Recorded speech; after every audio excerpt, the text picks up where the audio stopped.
Fraction Test 1 review, understanding fractions for numbers 9, 10, and 18.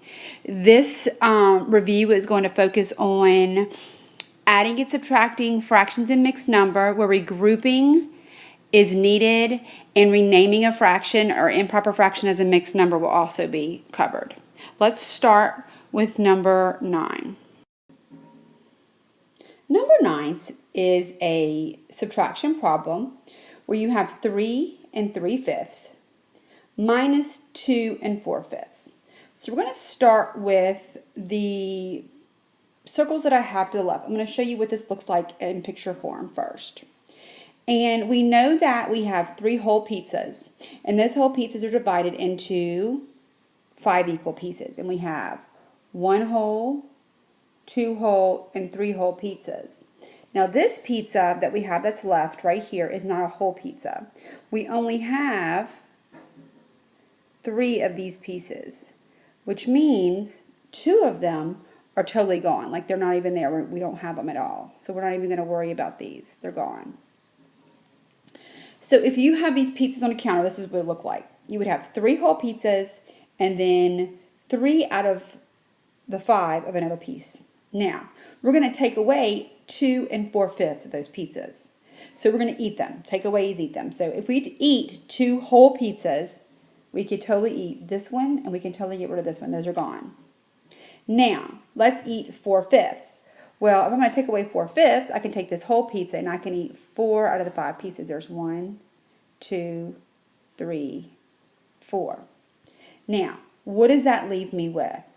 That leaves me with this slice right here and these 3 slices right here. If I combine them all into one box to put away, how many slices will be in that box?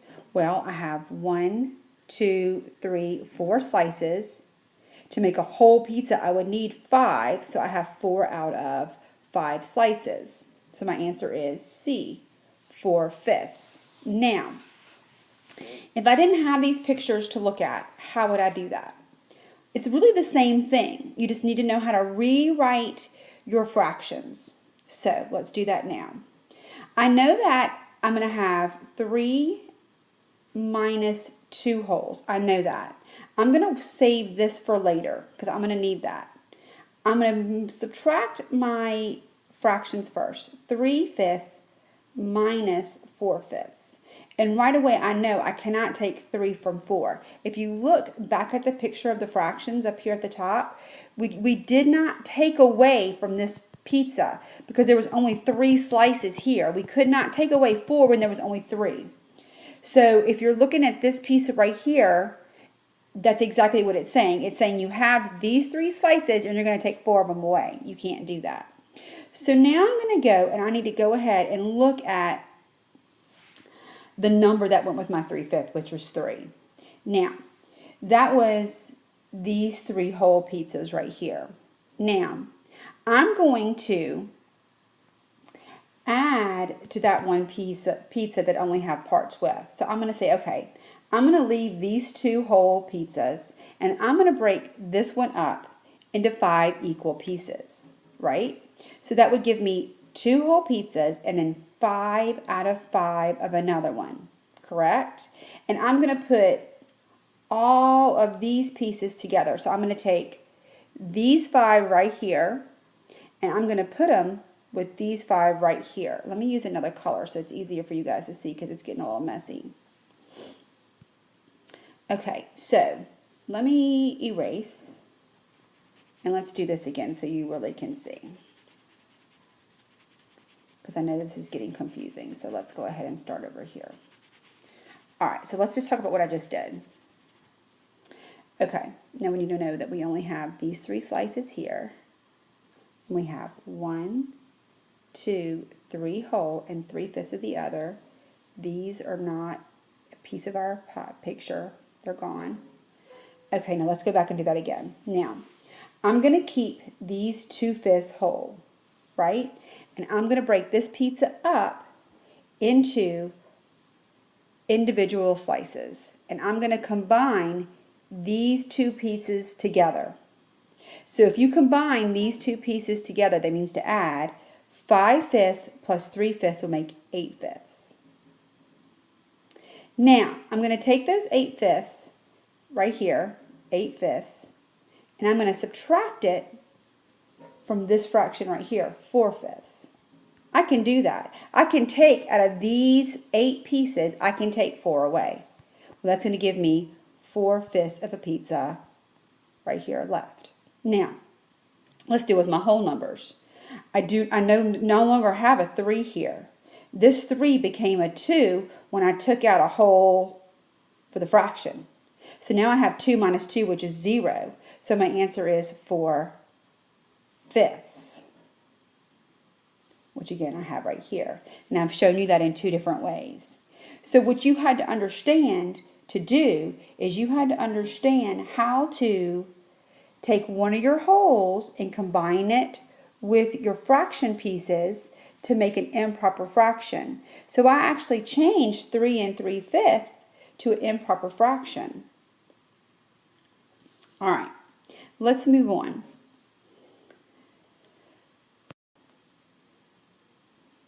$10, which is right under number 9. Number 10 says, Tammy bought 35/8 yards of blue ribbon and 17/8 yards of yellow ribbon for a craft project. How many total yards of ribbon did she buy? Okay, the first thing we need to look at is we need to look at what do we have? Well, we know that we have 35/8. Well, here is what it would look like. Here is 8/8, which equals 1 whole. We don't have 8/8. We have 35 of them. So obviously we have a lot more than 1 whole. We'd have to figure out how many times we would count by 8 to get to 35 to figure that out. And, which means plus, we have 17/8. So we have 8 pieces. If we add another 8 pieces here, we have 8 pieces here, plus another 8, that'd be 16.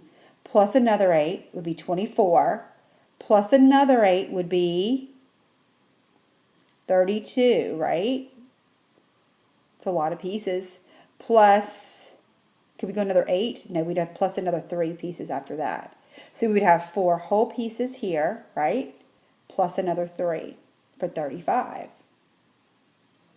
We're going to do that in a minute. Just let's do something else first. What if we just took 35/8? I'm just helping you realize what you're looking at when you're looking at these fractions. Plus 17/8. What would that equal? Well, let's write this up here. Line it up. 5 plus 7 is 12. 1, 3, 14, 52. Okay, so we have 52/8. Which means if it takes 8 to make a whole, how many wholes would you have if you have 52? Well, look right here. If you had 35/8, you would have 1, 2, 3, 4 full, plus 3 extra. But we don't have 35 because we had to add the 17 too. Now, there's an easier way of doing it than this, or another way of doing it, and I'm going to show you both ways. One way I've shown you in class is with repeated addition. Oh, excuse me, I'm trying to erase, and sometimes erasing gets funny on my board. Is repeated addition. When you are repeatedly adding a number, what you're doing is and it's not letting me erase, of course, again. When you're repeatedly adding with a number, you're constantly adding the same thing over again. When you're repeatedly subtracting a number, you're constantly subtracting. So if I'm going to figure out how many wholes I have in 52, I would constantly subtract 1. But as a fraction, that would be 8/8. And I would continue doing this until I got to less than 1. There's an easier way of doing it. I can say, how many times will 8, can I multiply times 8, that will get me to 52 without going over? Does that sound familiar? This is how we started division. 8 times what will equal 52 without going over? Well, let's think. What's 8 times 8? That's 64. That's too much. What's 8 times 7? 56 is too much. 8 times 6? 48. Ooh, that's under, so let's try that. So 8 times 6 equals 48. 48 plus what number will get me to 52? 48 plus 4, right? So if I have 6 holes, which I have here as my answer and here, right? And I have 4 left over, which again I have here and I have here. 4 out of what is left over? 4 out of the 8 equal pieces that I started with, because all my denominator is going to be the same again. So the answer is 6 4/8, and the answer is C. Like I said, I could have done repeated subtraction, which is what a lot of us are still doing in class, and that's fine. It's just going to take longer. But if I treat that as a division problem, which I turned around for a basic fact, 8 times 6, it makes it a lot easier to change that improper fraction to a mixed number. Let's continue.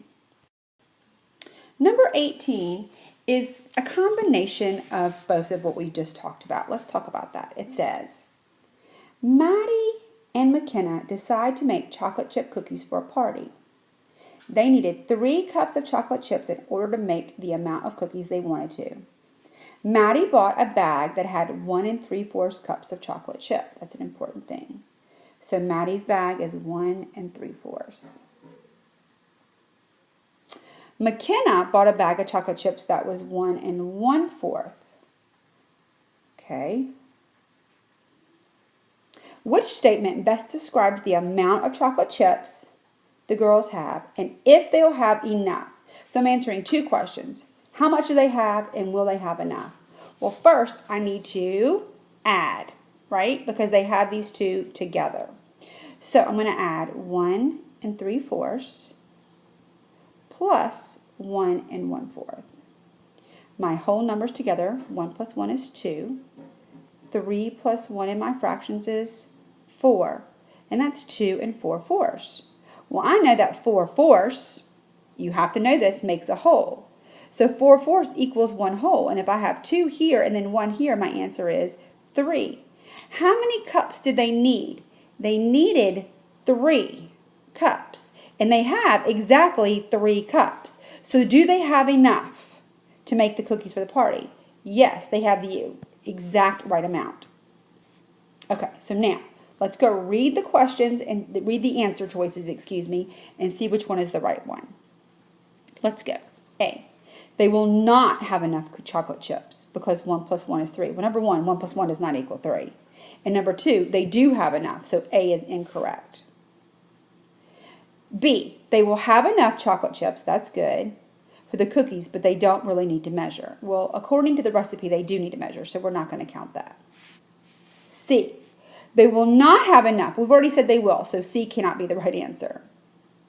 D, they will have enough chocolate chips because 1 3/4 plus 1 1/4 equals 3. So D is the right answer. I understand if you saw this number here, which is 2 4/4, and picked C, but the key word was not, and we knew they did have enough, which is why D is the best answer.